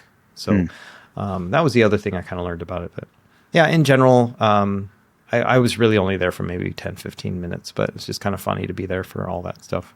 Now, the NVIDIA thing, this was really funny. So I was there the day they announced the 50 series of all those GPUs. I don't know anything about anything. I mean, I'm rocking like a 3060 or whatever in my best GPU. And so I didn't really understand the implications of all that stuff, which made me the perfect observant of all of it because I just didn't care, right? And so I hung out with PC World for the first day that we were there. It was like a media day only. And I just basically volunteered because I was like, I knew that one of their guys had COVID and obviously Gordon had passed a few weeks ago. And so I was like, they're probably down a couple guys. And so I just like volunteered. I said, hey, do you need an extra set of hands? Like, I'll just come with you guys. And so I hung out with those guys and I've known them for a while now. And so they have access to things that we mere mortals don't, right? And so we went into the MSI booth and he was like whispering to like their lady or whatever, like their head of something or other. And then he's signing paperwork. And then all of a sudden we go over to this section of the MSI booth. And then on each side, we have like 4 short, like Chinese ladies who grab a black sheet and they all hold it up to make it so that no one else can see anything. So we're surrounded by these black sheets and it's me, their camera guy, and then like their shorts guy, like their vertical guy, and then Adam, who's like their host. And I'm just standing there. I got nothing to do, right? And I didn't sign anything. And then they pull out the 50 series GPUs, and then all these eyes start peeking over the sheets and stuff. and these ladies are like trying to hold it up as much as they can. And then Adam just films a video. And I'm like, I'm not sure when the launch is. I don't know any of that stuff, But it was only like 6 hours later. So the embargo was for 6 hours, basically, which gave them enough time to record the video and then edit it, and so they could launch it the moment that it was announced, basically. And that's what they did. But it was just so funny for me to stand in there, and I didn't pull out my camera. I wish I had, to just these ladies like trying to hold off the hordes of nerds who are just trying to like peek in and stuff. And at CES, it's like international journalists. So there's like people. None of these guys, like many of them, don't speak English. They're just like, it's the French guy looking over, it's the Portuguese guy, and so. Just a really funny experience to be standing there looking at these 5090 GPUs and stuff that I don't care about at all, right? Like I don't know what one is from the other, but then these other people have been waiting years for it, and it was just a really funny experience and just kind of hilarious to watch all these people like fight off the hordes. That's it's really awesome. fun. Yeah. Carrie, what do you think of the prices for the 50 series? Like the lowest one is supposed to be equivalent to a 4090, and that's $500. Yeah, but then bogus. The most expensive one is $2,000. Right. So it's not going to be as good as a 4090 because the only way it gets there is by hallucinating 2 additional frames. So 40 series can only do DLSS 3 can only do 1 frame extra. And you can do 3 frames extra in the 50 series. So if you had 15 FPS on a 50 series, you can hit 60 FPS. And 3 of those frames are complete fakes. Input latency would effectively be worse than 15 FPS. So it's not like you would do it. It's a very, very weird way to say it's as good as a 4090 because you're getting there artificially. And that's the only way that it would be. Like, the thing is that the 5090 is an absolute monster. It's a gigantic monster. It has 80% more bandwidth than the 4090, and the 4090 is already a monster. Yeah. And that's the thing that I don't really get is that like everywhere you look at this thing, it's like 50% better, 80% better. And someone did a native 4K with ray tracing on, and it was like 30% better than a 4090. So it went from like 24 FPS to like 30 FPS. Nothing amazing about it, right? Like that's like who cares? So it's $400 more. Like I bought my 4090 for $1,600. This is now $2,000. And if it was 70%, 60% better, I would do it. I would sell my 4090 and get it. But a lot of things that people are saying is like it's only 30% better, and that doesn't even make any sense to me because hardware wise, the numbers wise, says it's far greater. Like it should be at a minimum 50% better. But right now it's not looking like that. So we still have to wait for reviews, and I'm still going to wait for reviews before I make any decision. But it's an absolute monster. Like no one buys the 5090. Like I buy a 5090, and I'm probably going to skip it if it's not even good enough because I'll just keep my 4090. So that's really where everything comes down to is that the 5060 series is going to be nice. It's like 20-30% better than a 4060 or whatever the reviews get down to. So when you start looking at it, then value-wise, it's not too bad. And I think that you're going to see a lot of people that are buying 5060 because, 500 isn't atrocious. $500 used to be flagship pricing, 13, 14 years ago, but no longer.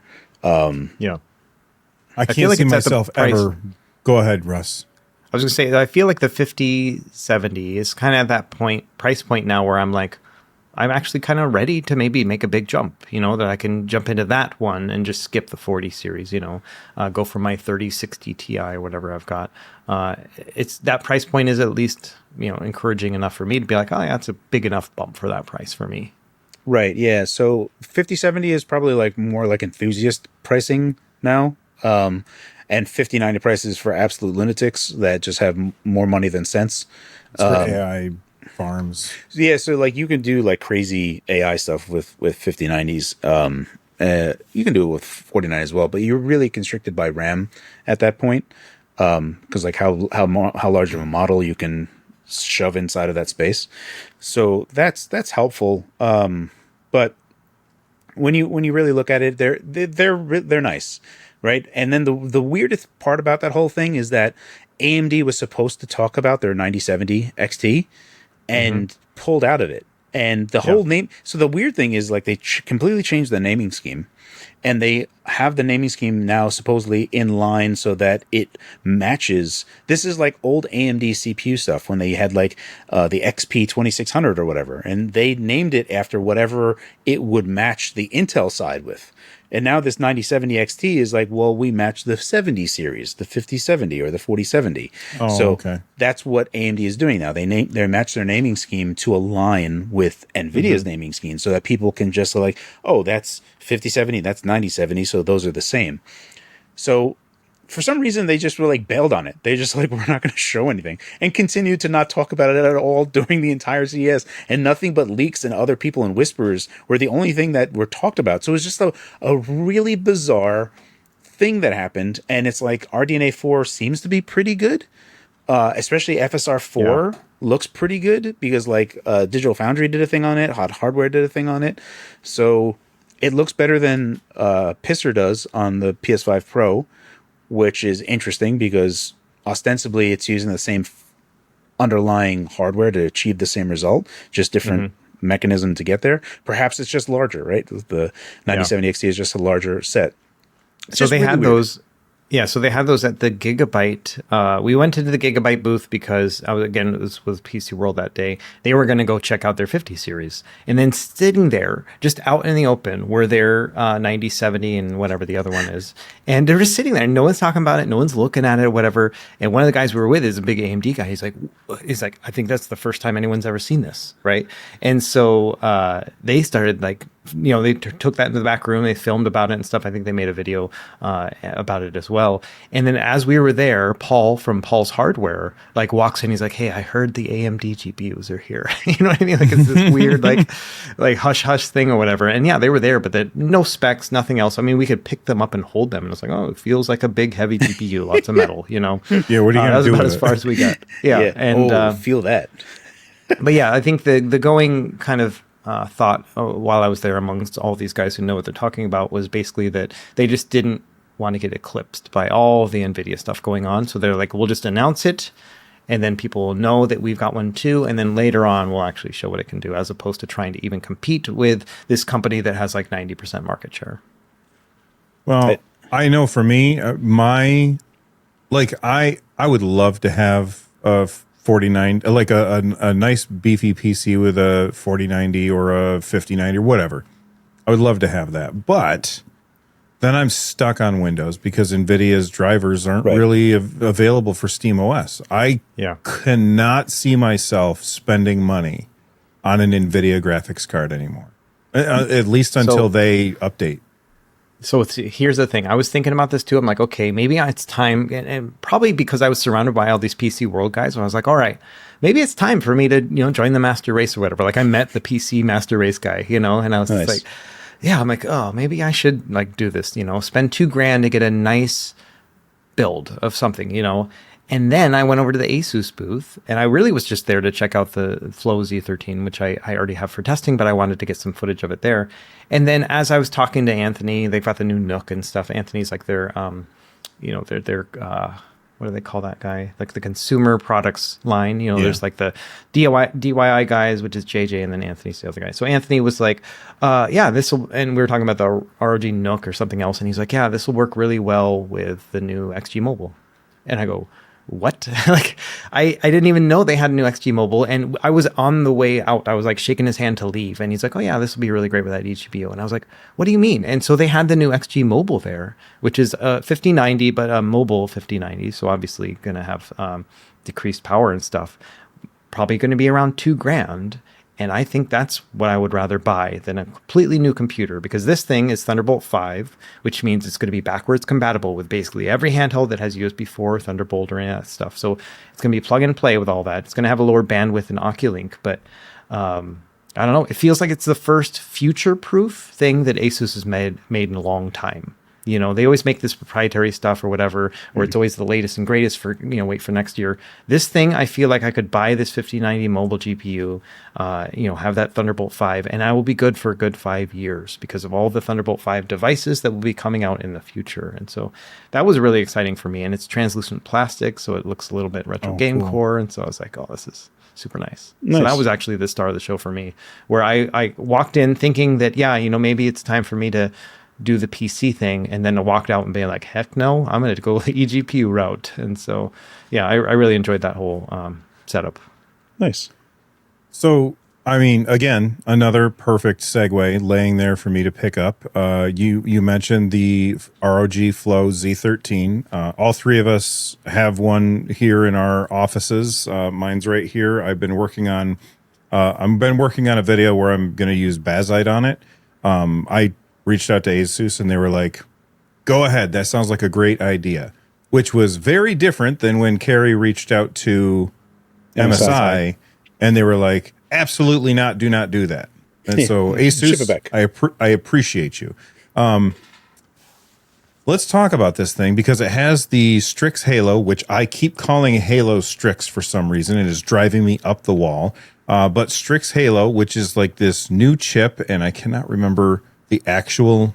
It's the Max AI Plus 395 or AI Plus Max 395. Yeah. Yes, bunch of suits in a boardroom came up with that name right there. But the Strix Halo chip, wow, this thing is incredibly powerful. Russ, talk about it for a little bit, and then I'm going to have Carrie talk about it, and then I'm going to talk about it. It is so powerful and like next generational feeling that I feel like I don't know what I'm doing with it. Like it's at that point, like when you're in over your head and you're like, I don't know how to actually accurately like I'm not a Carrie. I haven't been spending 10 years waiting for this thing. Right. So I just get it. And I'm like, I don't really know. So all I've done, and I've had it for weeks at this point before Christmas, and I just been playing God of War Ragnarok and loving it. That's all I've been doing. Like, I don't know what to say other than that.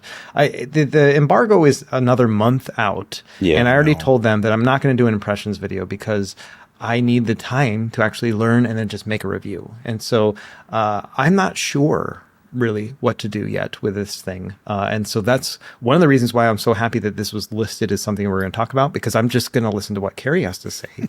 And then I'm like, okay, so this is what I need to be looking for, those kind of things, because all I've been doing is just throwing power at it and it's been running amazingly. Battery life has been reflective of that, the amount of power that I'm throwing at it.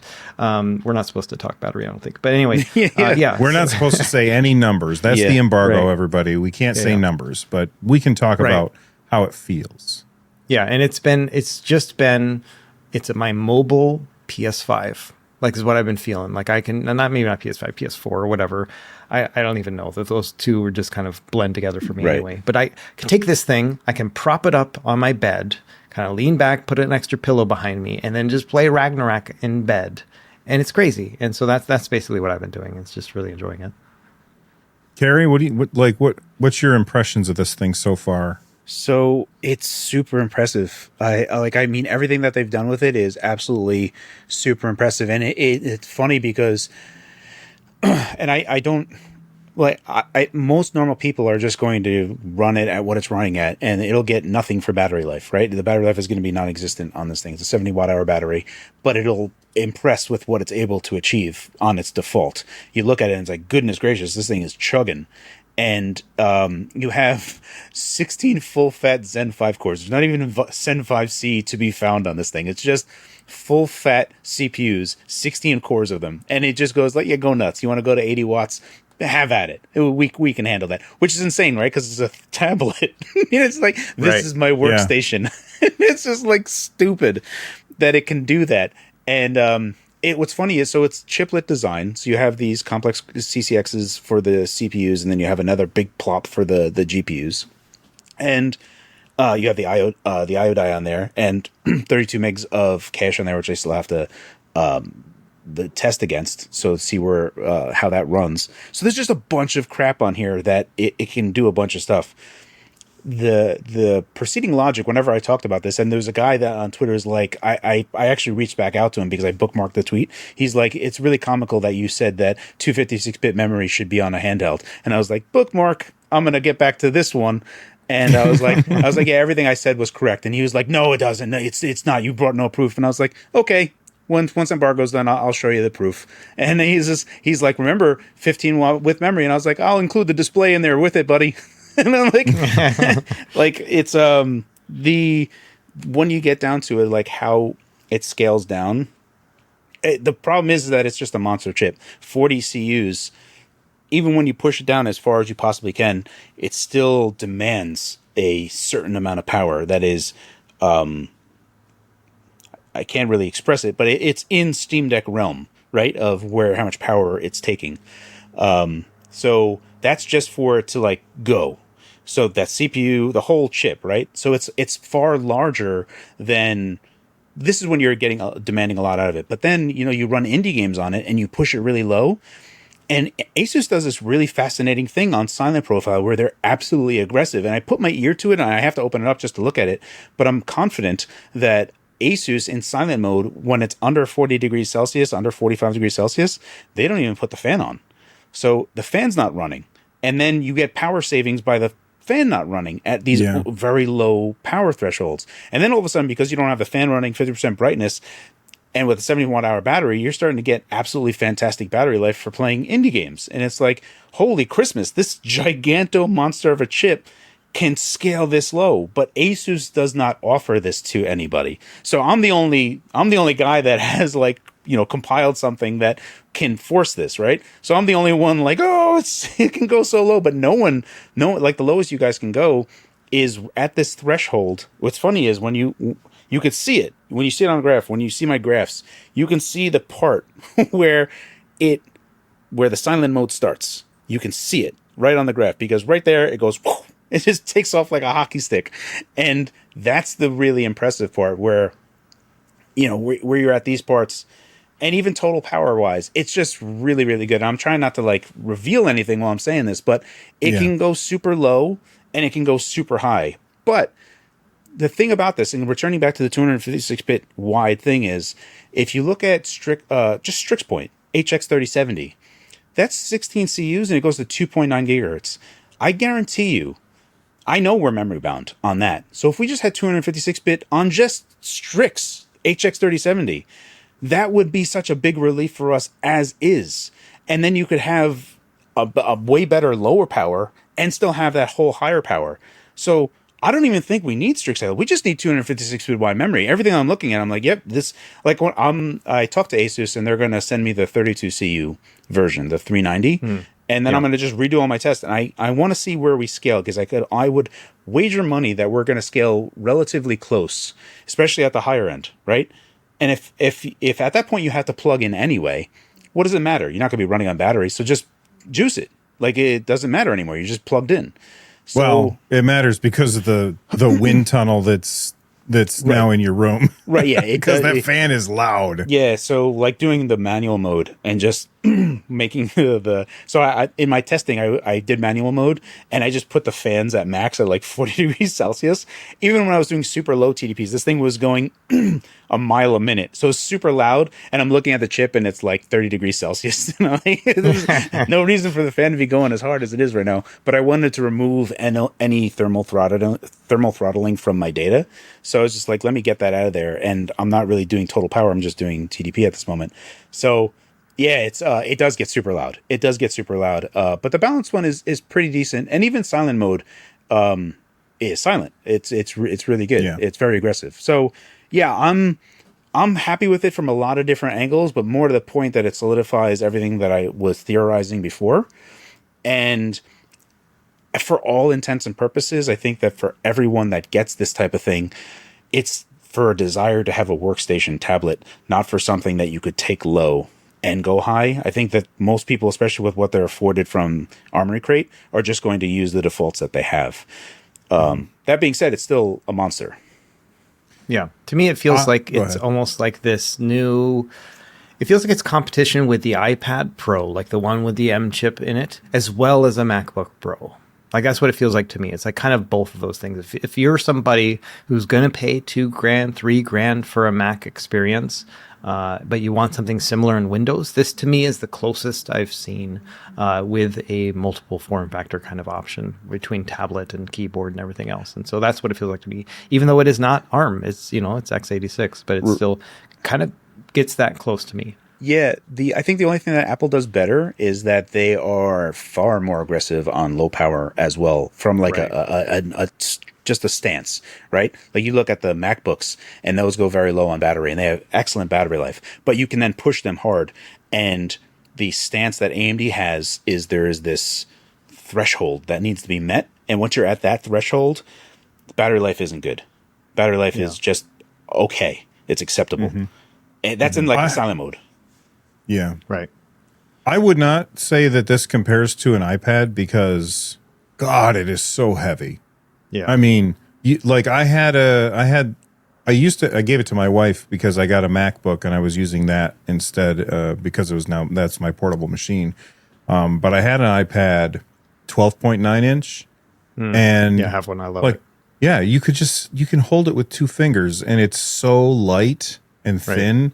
Like, obviously you can't play games like this on it, but it's light and thin and portable. This doesn't feel like a tablet to me at all. The thing that I think about this is, so the ROG Flow Z13 is very well built. They did a great job making this device. I don't want this device. I want Strix Halo in some other form factor, like a laptop that has a bigger screen, a bigger battery, or more room for bigger batteries and that kind of thing. Or, Russ, you mentioned that you were talking to Anthony about the ROG Nook. This would be great in the Nook. It's so powerful. And that's always plugged into for those of you that don't know, the ROG Nook is it's a very thin and small desktop PC that you can, it's about a 1 liter case. Yeah, I don't know the literage, but it's really small. It's like Xbox Series S. Yeah, it's small. It's really small. I can get what you're saying about it not being ideal as a tablet, but I mean, just in general, I would say that it just is the one that reminds me the most of that experience. It's not the same. I'm not giving up my iPad. I'm not giving up my MacBook, but I can see people who want a very Windows experience with kind of the similar kind of options and form factor. Then this is, in terms of power, this is the closest you're going to get, and it's really impressive in that regard. So I installed Bazite on it, and that was an ordeal for a couple reasons. First off, I had installed a bunch of games on it for Windows so that I could do testing, right? But then I had to delete those games. So then my hard drive was fragmented or whatever, and so then in order to install Bazite, you have to decrypt your hard drive. Took forever to decrypt that hard drive for some reason. I figured this thing's really powerful. It ought to be able to decrypt it kind of quick. No, it took at least an hour to decrypt the hard drive. Bazite's not quite ready for it. I was talking to the guys at Bazite, getting help with it, and there's no audio currently, and the games keep crashing. But I've got a video coming out sometime this week about that because I still very much cannot stand using Windows. And every time that I have to, I'm irritated. I will say, unrelated to Bazite, there's a button on the side of this thing that brings up a little menu so you can switch your power profiles easily and mute your microphone and do all that stuff. That was a really good move on their part. I think Asus did a great job on this. It's just not for me. Yeah, it's a very weird Venn diagram of who would be attracted to this thing. There's someone that reached out to me. They're like, "Oh, can you download Unreal Engine 5, the development environment, and just follow Puget's guide on how they benchmark Unreal Engine 5 stuff? Because I want to use that for what I develop on." And I'm like, "You want this tablet to develop on? It's just a bizarre." I'm not going to. If that's how that person wants to roll, more power to you. But I feel like in terms of a Venn diagram of the use case of users that are looking for, they're like, I want something very small and light and I can make it a tablet, but I want it to be a tank that can fire missiles. It's like, it's a monster in a tablet. It's a juxtaposition of worlds, and it's alarming to me. I was talking to Asus guys about this and I was like, you should put this in a handheld. And I was like, put the 385 in a handheld. Like, that, it's not going to happen. I was like, why would that not happen? But you put it in a tablet. Like, this is also absurd. Right? I think that's an absurd thing that you guys did. And I'm just saying, let's do another absurd thing. And you're saying, no, that's too absurd. And I'm like, come on, guys. Like, let's just think about what we're doing here. But yeah, it's funny. I was talking to one of the Asus guys, and I was like, I told you this is exactly what I said. And he was like a slide out gaming phone, and I was like, yes, but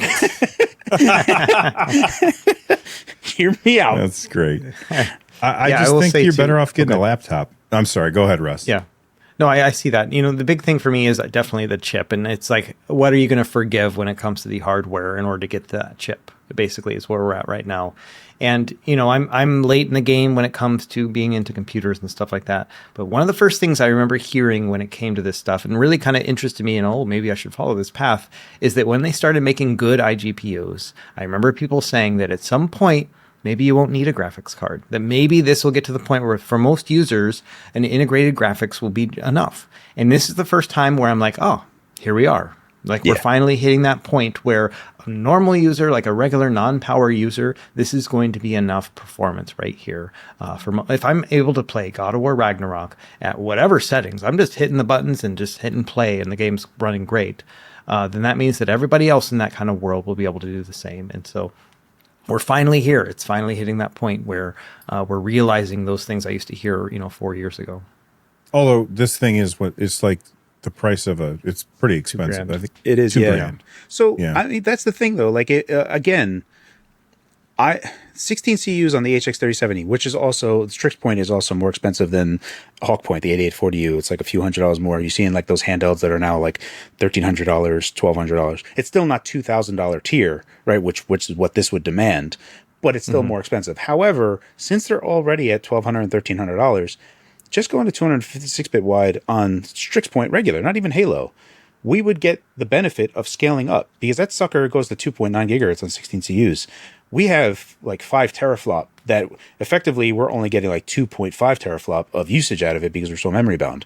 So I still think that we can have our cake too in the low side. It's just that AMD needs to give it to us, and they just won't. The first 256-bit wide one we have is in this gigantic monster, and it's just too much. It's too much of a chip, and I think that they need to like just look what Apple did. Apple made a 256-bit wide Pro version on a still thing that didn't need so much. And then they had the Ultra version, which is 2 of those giganto things slapped together. So there have tiers that, as far as what Apple have done, I align more with what Apple has done. But at the same token, I understand why AMD wouldn't do it. And I think the M1, if you look at what everything the M1 did, is like no one from the business unit of Apple chimed in. And they've had this discussion before, is where the engineers were like, okay, we've made the best chip we could possibly have done. We've put cache wherever we did it. We gave it all the bandwidth, the best latency, everything we could do. Sell it. And everyone's like, man, this M1 is amazing. And then the M2 comes out and they go, I don't need it. Right. I'm good with the M1. And then the M3 comes out and go, I don't need it. The M1 is still good enough. And Apple's like, oh, we got to make these things with 8 gigs of system RAM so that people feel bad that they bought that version so they can upgrade to something else for this next one. Because we really screwed ourselves here, guys. We made something too good. And that is what I think is a real actual problem. It's not a technical problem. It's someone at AMD saying, if we make this thing, it's going to be so good that no one buys the next thing. And that's the problem. It's not a technical problem, and they're getting around this thing by making these monster chips that cost like Ferraris, even though they could scale it down. And that's ultimately the problem that I wish that we can get there. And I feel like Valve and Microsoft are the only people that could make a custom chip because they're going to be paying for it to get us to that point. But then you're going to have a point where the Steam Deck 2 is going to have this arrangement, right? 16 CUs, 256-bit wide, 4 cores, maybe 6 cores, something small still, that's cost effective, but it's going to just destroy every other handheld that's out in the market. And then they're going to be able to price it cheaper. because they subsidize it. Also, they get the chip cheaper, and it's going to destroy all the other ones. And then Valve is going to be in this position where they were with the Steam Deck. Like the Steam Deck is still not a bad choice to get, which is telling. Yeah. Well, I mean, there's one last segue that you just mentioned, the Steam Deck. So let's talk about it. PC gaming in the cloud goes everywhere. The Steam Deck now will officially have a GeForce Now app. For those of you who I'm assuming it runs like garbage where Russ lives, because Russ is in Hawaii and it's really far away from everything. So GeForce Now isn't for him. I have used GeForce Now for years at this point, and it is really, really good. Like when they brought out their super pods, that's how you name stuff, by the way, not AI Pro Plus 370 Max, whatever. When they brought out their super pods, which went 4K 120, all the latency felt like it just disappeared for me. I never feel like there's any latency. And then the Steam Deck came out, and NVIDIA was like, here's a website that you can, if you go to here and you do these 6, 7, or 8 commands, then you'll be able to do it. And I tried it, and it never really worked great. But now it's just a thing that you're going to be able to download and install, and then you can just stream RTX ray tracing on to your Steam Deck, which is easy because the Steam Deck has a tiny little 800p screen, and so you don't need to go higher than 800p, but you can have all the crazy ray tracing features going off on an 800p stream coming to your Steam Deck. I think that's absolutely compelling to a certain subset of people. Of course, if your internet's not good, you can't really take advantage of it. Carrie, what do you think about GeForce Now being now native? Well, not necessarily native. Like the way I would do it is I would just have it be a button. Yeah, exactly. That say stream this using GeForce Now if they partnered, but they didn't do that. It's just an app. What do you think about it? Even just the app is enough of less friction for people to start engaging with it in a better way, because all the other steps is the same problem that VR has. And VR's problem isn't so much that it's bad. It's just that getting into a VR game is a setup process. There's minutes to do it. And just the friction of go here, do this, follow this, do that, do this, press this, do that is so much that people are just their eyes start to glaze over and they're starting to melt into the couch of not wanting to do that. So the friction point is such a big thing, I think, of just being able to jump into it, that it is huge. And GeForce Now is a solid experience. It is fantastic. It's easily the best of all the streaming applications that exist. And I like how it does it. So if you own the game on Steam, you're really just paying for the service of doing it. You just bought the game and then you have the cloudability of it. I love that aspect a lot. If I did not have Game Pass Ultimate, that would be the premium way that I would do it. It's just that I still there still needs to be better video codecs and stuff that come out. Like you look at games like Ratchet and Clank, even the intro scene with all that confetti that's going down, or anything that has snow, all those things just kill encoders. When I look at you right now, that your fan going in the background is just this pixelated, warbly mess, right? Don't tell people about the fan. They hate the fan, and I can't do anything about it.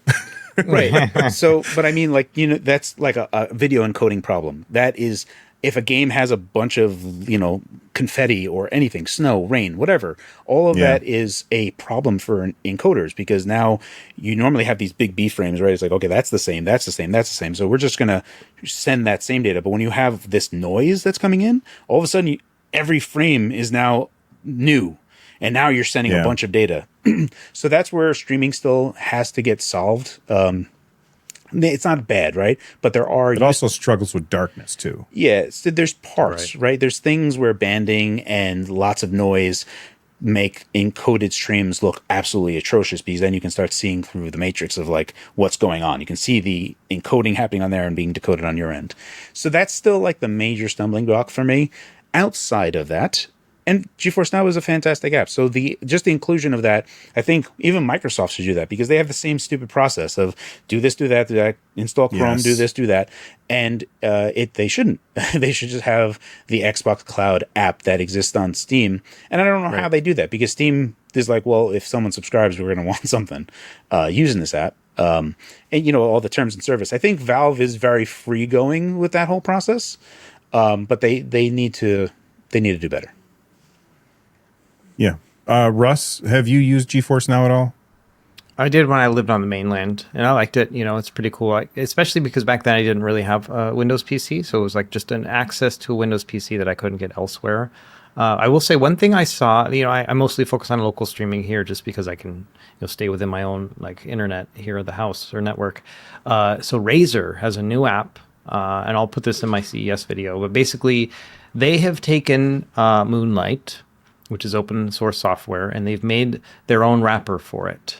And so let me just tell you the kind of functions of it. So you install it on your computer, your PC you're going to stream from, and then you use, your iPad or iPhone using an app it's like their Razer Nexus app, whatever. So grab it from there, grab it from Android or a different PC, like a handheld PC, just grab their PC app. And then, you're just going to stream from one to the other, your computer to the other. But it will adjust itself automatically based on the refresh rate of your device screen, as well as its resolution and aspect ratio. So they showed it off to us where they're like, okay, here's our Razer Edge, their handheld or whatever. It's got a super ultra wide like phone screen basically on it. They pop in and then they're showing their computer, which has got 16:9 and it's running Cyberpunk. And like, okay, now let's go over to the Razer Edge. And we turn that on and boom, immediate widescreen of Cyberpunk on it. You didn't have to go into the settings. You didn't have to do anything. It just works. And so this is a feature that I guess is in a fork of Moonlight. That they grabbed that fork as well. They implemented that in. So really neat, just so you can do that on the fly. Because, for example, Steam Link does not do that. It's just basically whatever your device resolution, or not your device, but your host resolution is and aspect ratio, it's just going to spit that out. And so this one makes a virtual machine essentially and then allows it to use that. And so really interesting. And I put Razer on the carpet and I was like, why are you guys doing this? I'm like, what's in it for you? Because this is really cool and it's free everywhere. Like, what are you doing? And they're like, well, we basically want more people to buy the Kishi Ultra. And we want to show another use case where that Kishi Ultra can be used with your phone or your iPad or whatever. And all of those things are just going to scale correctly. So it's really just a matter of making their own products better, but it works with everything. So you could take an iPhone with a backbone on it and it'll still work. You know what I mean? And so what's it a doesn't Kishi necessarily Ultra?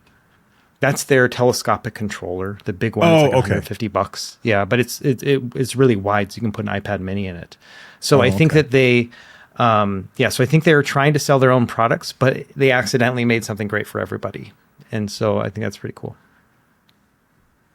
Very cool.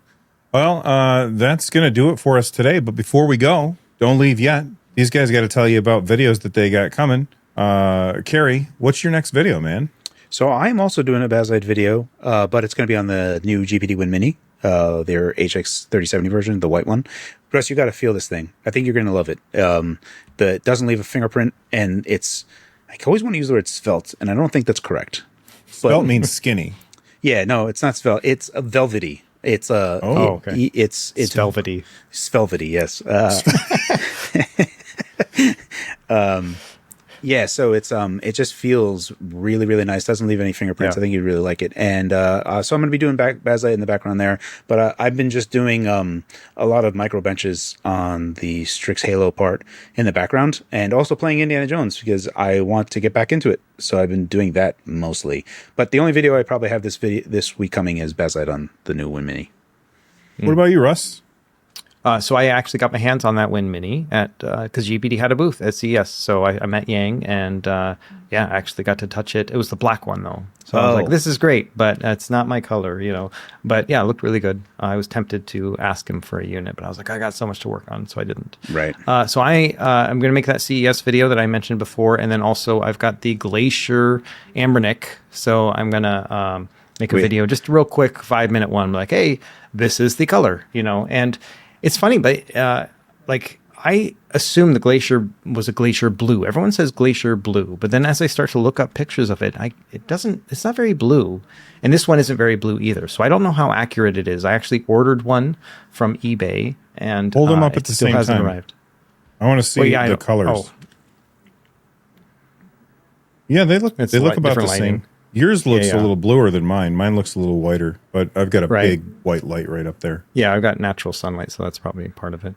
Okay. But anyway, yeah, like I think it's good. Anyway, that's probably the one I'll do after that, and then I was going to do an Ioneo Evo review, but I'm having some consistency issues with it, and so I've already emailed the company and said, hey, and there's all sorts of hoopla about it. I don't know if you guys have read about it, but basically they didn't apply the thermal pads correctly on those devices. So Bill, I know you have one, so go into 3D Mark and do Time Spy and see what this stability is, and it should be over 90%, but a lot of people are getting a lot lower than that. So we're seeing a lot of thermal throttling. It's because the thermal pad is not making contact with the beautiful heatsink that they made. So they just kind of shot themselves in the foot. Can you do 3D Mark on an Android device? Mm-hmm. Yeah. There's a 3D Mark app, so you can just do the same thing and just run a 20-minute Time Spy, or not Time Spy, Wildlife Extreme, and do that one because you can't do the regular Wildlife. I'll ask you about it later because I won't remember it. So it does like a 20-minute loop of 1-minute loops basically, and you'll watch it just start to plummet, and it basically is because of that throttling. And so I mentioned to him, I said, hey, this is a thing, and there's already a YouTuber who made a fix where he had to take it apart and added a new thermal pad, and all of a sudden he's getting like amazing results, like huge increases. And so I've sent them that video and said, listen, this is the fix here, and I'm gonna have to talk about this in my video, or what are you gonna do about it? Are you going to fix it so I can talk about it? And so they said, they put out a whole thing, and they said, basically, if you are under this certain amount of threshold instability, then we will send you a kit to allow you to do that. Now, Ioneo devices are like a pain to take apart, so it's not like a perfect solution, but starting that day, which was 4 days ago, they said every future device will have the new thermal pad on it that'll fix this problem. And so they asked me if I can send back my old one so they can do some diagnostics on it, and then send me a new one, and then I'll make a review afterwards. So that review is going to get delayed by a couple of weeks at this point. I'm not seeing a screw anywhere. Yeah. Right, exactly. Like, how the hell do you take this thing apart? Yeah, it's from like the sides that there's going to be some stuff that you can expose or pop, or at least there's clips on the back, and then you're going to have to use like a spudger tool to. Yeah, okay. Right. So anyway, so that was going to be one of my future reviews. It's like one of my most requested comments I get is like, when is this review coming? When is this review coming? It's just going to have to wait more. I've got a lot of footage about the problem, so I'll be able to talk about the problem too, but then I also want to talk about the solution. For anyone who basically watches the review from then on forward, it's going to not be an issue. It's really for all those early backers that the problem is. And unfortunately, they're the most vocal of the community, and so it feels like a very big problem, but it's really just it's those early backers that are having these issues. And thankfully, a lot of these early backers are the people who are more apt to take their device apart and tinker and stuff like that. So it hopefully will be a resolved issue in the month or so to come. But they've said that they're going to be fixing the new ones that they're making. Although it's not from January 8th on, it's already been fixed. So they've already fixed it, and they're just going to push it forward. Now, whether or not they've actually fixed it, I will have to test and see. But that's what they're saying. So. Yeah, a few people on the Discord sounded the horn, and you were in CES already. I was like, I think Russ is sleeping right now. He's not even going to get this, but I'll tell the guys. Very cool. I really wish they went to CES so I could talk to them. I think it would be great. But. So my next video is Bazite on the Strix Halo. Strix Halo, thank you. Names. That's coming out later on this week. But, before you guys get out of here, make sure you click subscribe. Make sure that you go over to youtube.com/thefox, who's closing in on 100,000. Soon enough, probably by the end of the year. I'll get there. Make sure that you guys go subscribe to him and also subscribe to Retro Game Core. And he's not here today, but his name was mentioned. So make sure you also subscribe to Fan the Deck. And his name was not been mentioned by me. And I'm going to just take that and... I feel like my beard got whiter when that happened. Got older. Oh, well, speaking of old, just real quick, the last thing that I'll say is the stupid YouTube auto-generated comment thing. So somebody said about the Strix Halo thing, they were like, hey, Bill, the fact that they sent you one of those is bonkers, blah, blah, blah, blah, blah. It was a bunch of nice things. They're cool. I appreciate the comment. But then YouTube has these auto-generated comments that you can just tap, and they're always terrible with awful information that's almost always wrong. But there was one on there that said, maybe because I'm old and slow, they thought I'd be easier to get a hold of. I was like, what the hell? They finally got it right. Yeah, they finally got it right. And I was like, man, I feel attacked. Yeah. But like, let's have some roasting options that get put in there. Well, there you have it, everybody. I'm old and slow, but you're not. So have a great day. Thanks for hanging out with us for almost 2 hours. You guys are awesome. Stay rad, everybody. Bye-bye. Bye-bye. Yes.